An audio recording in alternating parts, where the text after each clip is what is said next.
Hello everyone, welcome back to my channel. So today I am going to discuss important article from the Hindu newspaper. So first article is related to Central Information Commission. So first point related to this article, the Central Information Commission recently उसने clarify किया है कि जो cricket governing body India में है वो covered नहीं होती है under the right to information act. Reason क्या है? बिकॉज वो डायरेक्टली कंट्रोल और फाइनेंशियली सपोर्टेड नहीं है by the government. Second point, the commission stated that, तो कमीशन ने ये बोला है अगर कोई ऑर्गेनाइजेशन है उसको ट्रीट किया जा सकता है एज अ पब्लिक अथॉरिटी कब? अगर वो क्रिएटेड बाय लॉ हो या गवर्नमेंट ऑर्डर या रिसीव करती हो सब्सटैंशियल गवर्नमेंट फंडिंग, तो उसको हम ट्रीट करेंगे as a public authority. Third point, CIC central information commission function करती है as a independent statutory institution, मतलब वो क्रिएटेड है बाय लॉ और इस्टेब्लिश हुई थी under the RTI right to information act 2005। किस लिए? To hear complaints and appeal related to access to information from public authority. 4 point, it acts like a quasi judicial body meaning it has powers similar to a court while deciding RTI related dispute. इसका मतलब ये है कि ये full court नहीं है but इसके पास certain matters के लिए सेम पावर होती है as a court. 5 point, the commission mainly deals with matter, तो जो कमीशन है मेनली डील करता है जो मैटर रिलेटेड होते हैं to central government departments, public sector organisations and financial institution and union territories. And the sixth point is the structure of a CIC includes one chief information commissioner along with a maximum of 10 information commissioner। तो जो structure होता है या कितने members होते हैं commission में, तो एक चेयर मतलब एक चीफ इंफॉर्मेशन कमिश्नर होता है, उसके साथ साथ ज़्यादा से ज़्यादा 10 इंफॉर्मेशन कमिश्नर होते हैं। 1 point, these members are appointed by the president of India, तो इन मेंबर्स को अपॉइंट करते हैं प्रेसिडेंट ऑफ इंडिया। बेस्ड होता है on recommendation of A committee, तो इनके नाम कौन रिकमेंड करता है? एक कमेटी होती है जो led by the prime minister, जो हेड करते हैं उसको प्राइम मिनिस्टर, उसके साथ leader of opposition and union cabinet minister. Individual selected, जो इंडिविजुअल को सेलेक्ट किया जाता है फॉर द कमीशन और जो पोस्ट के लिए उनके पास क्या होना चाहिए? स्ट्रॉन्ग पब्लिक एक्सपीरियंस होना चाहिए और एक्सपर्टीज़ किन एरियाज में? Such as law, governance, administration, journalism, science, social services और पब्लिक अफेयर्स। इंफॉर्मेशन कमीशन सर्व करता है फॉर ए फिक्स पीरियड और अनटिल कब तक? Age limit prescribe bye the government and can not be reappointed after completing there term. तो जो information के जो कमिश्नर्स होते हैं, जो एक पहला चीफ कमिश्नर होता है, जो अदर्स 10 चीफ कमिश्नर होते हैं, तो उनका एक फ़िक्स पीरियड होता है और जो एज लिमिट होती है तब तक आप इस कमिश्नर में हेड हो सकते हो। जो कौन प्रिस्क्राइब करता है? प्रिस्क्राइब बाय द गवर्नमेंट, और उनको दोबारा से रीअपॉइंट नहीं किया जा सकता है after completing there term. 9 point, the president can remove commissioner only under specific condition, तो प्रेसिडेंट ऑफ इंडिया रिमूव कर सकते हैं कमिश्नर को, सेंट्रल इंफॉर्मेशन कमीशन के जो कमिश्नर होते हैं, but under specific condition.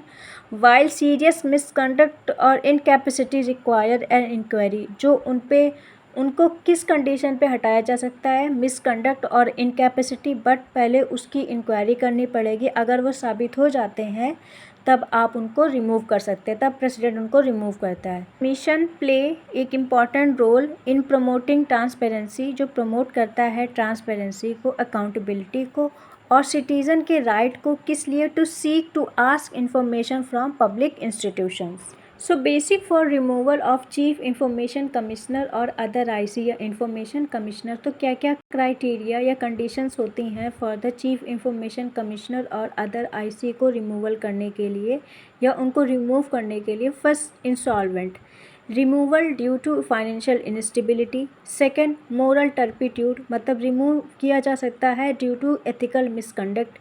Third, paid employment, remove किया जाता है due to conflict of interest. 4, infirmity, removal due to physical और mental unfitness. And the last is financial interest, removal किस लिए? Due to prejudicial financial gains. And the second article is related to waiting for the storm. So first point related to article, India remains vulnerable to extreme weather event despite improved forecasting and early warning system.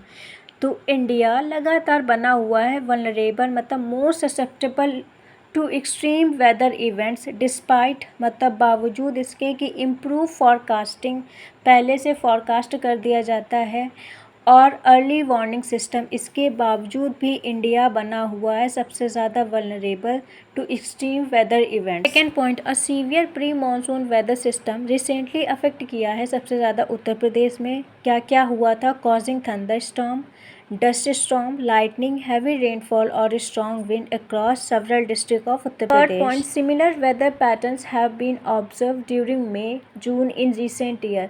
तो same weather pattern को observe किया गया है during May June in recent year में, but this time जो intensity थी वो बहुत स्ट्रॉन्ग थी विद हाई स्पीड विंड्स जो डैमेज किया है infrastructure and uprooting the trees मतलब पेड़ों को जड़ से उखाड़ दिया। 4 पॉइंट, weather expert link the event to unstable atmosphere condition. तो जो वेदर एक्सपर्ट हैं उन्होंने इस इवेंट को जोड़ा है unstable atmosphere condition including pre monsoon activity और वेस्टर्न डिस्टर्बेंस जो इंक्रीज कर रहा है स्टॉर्म की इंटेंसिटी को। सो 5 point, authorities issued alert and warning message before the event. तो अथॉरिटीज़ ने इशू किए थे alert and warning message before the event या बिफोर द थंडर स्टॉर्म या स्टॉर्म, लेकिन जो कंसर्न है remain about whether the information reach people on time and included clear safety instruction. क्या जो आपने मैसेज भेजे थे वो लोगों तक पहुँचे थे ऑन टाइम पर और क्या आपने क्लियर सेफ्टी इंस्ट्रक्शन उनको प्रोवाइड किए थे? ये बना हुआ है remain concerns. Next point, advance preparedness is important because hot and dry winds from western regions often interact with moisture filled winds creating favourable condition for storm. तो advance पहले से प्रिपेयर्डनेस की ज़रूरत होती है, इम्पॉर्टेंट होती है। क्यों?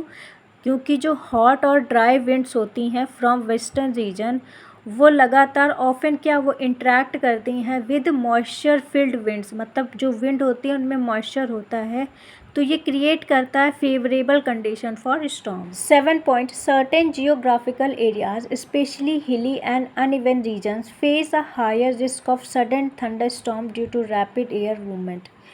कुछ जियोग्राफिकल एरिया जैसे स्पेशली कौन सी, हिली, माउंटेन और अनइवन रीजन जो हो गए वो higher risk of sudden thunderstorm face करते हैं। रीज़न क्या है? Due to rapid air movement. 8 point, although predicting the exact impact area of storm is difficult the possibility of severe weather during this season is generally known and can be anticipated.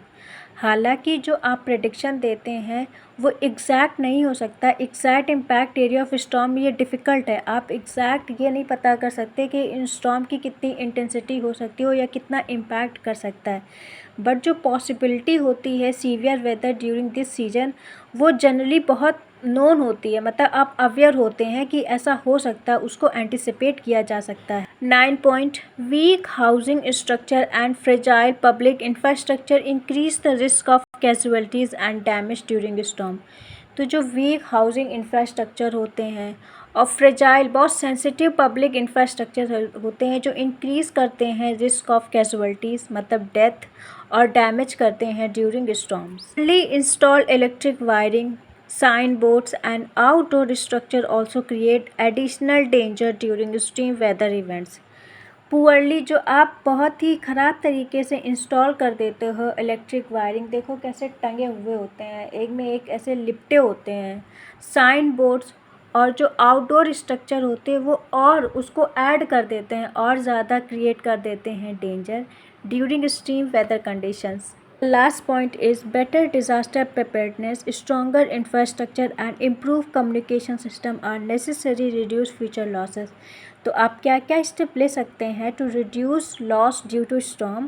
पहला, better disaster preparedness, आपको disaster आने से पहले आपकी preparedness better होनी चाहिए। Stronger infrastructure, जो आप इंफ्रास्ट्रक्चर क्रिएट करते हैं वो स्ट्रॉन्ग होने चाहिए।